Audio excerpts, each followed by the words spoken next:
An exciting new book about the infamous Third Ypres campaign of 1917 is out in bookshops now. Today, I'm speaking with Andrew Macdonald, author of Passchendaele, The Anatomy of a Tragedy, about the Canadian and Anzac experience. Tell me, Andrew, why did you write this book? Well, my interest in Passchendaele goes back to when I was a schoolboy in Christchurch, and I had maps of the battlefield pinned up on my wall, trying to figure out what happened and why. And of course, as time went along, I got more and more interested, and that culminated in my interviewing some guys who were there. Is it true that the results produced by General Sir Alexander Godley's 2nd Anzac Corps in the October battles of Third Ypres were decided by the weather?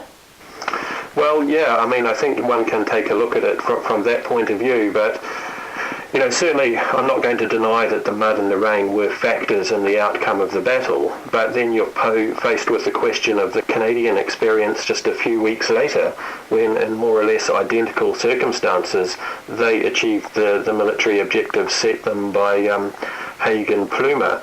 So then the question becomes, assuming that all things remaining equal in terms of environmental conditions, why is it that the New Zealanders and Australians of Godley's 2nd Anzac Corps didn't produce the results?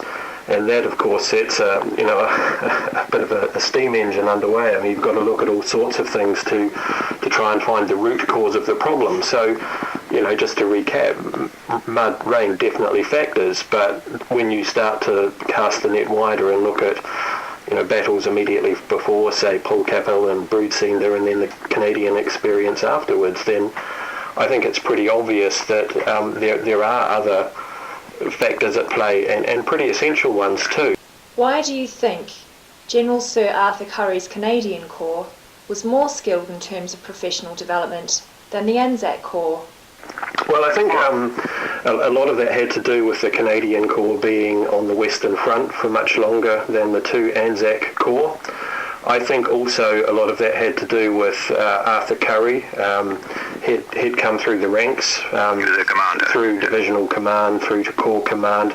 He'd had experience on the Somme, which was not as a corps commander, but he certainly had experience in fighting a rain-soaked offensive. But critically, Godley, he'd missed the Somme. He had no idea what it was like to fight in a waterlogged, attritional campaign, and what that meant to supply routes, what that meant to artillery guns, so on and so forth.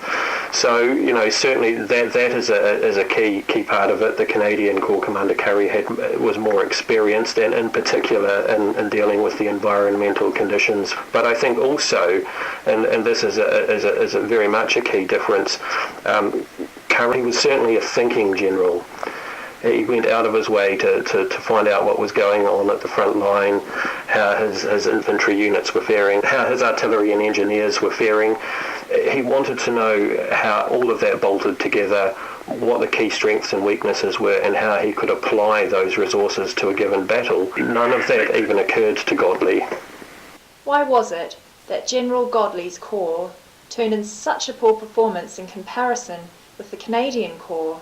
For me, the bottom line is that Godley, had the tools at his disposal in terms of recognised best practice.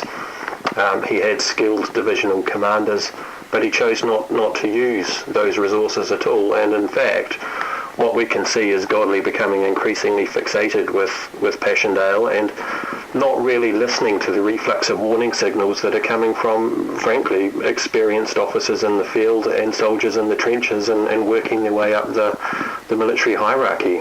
Passchendaele, The Anatomy of a Tragedy is published by HarperCollins.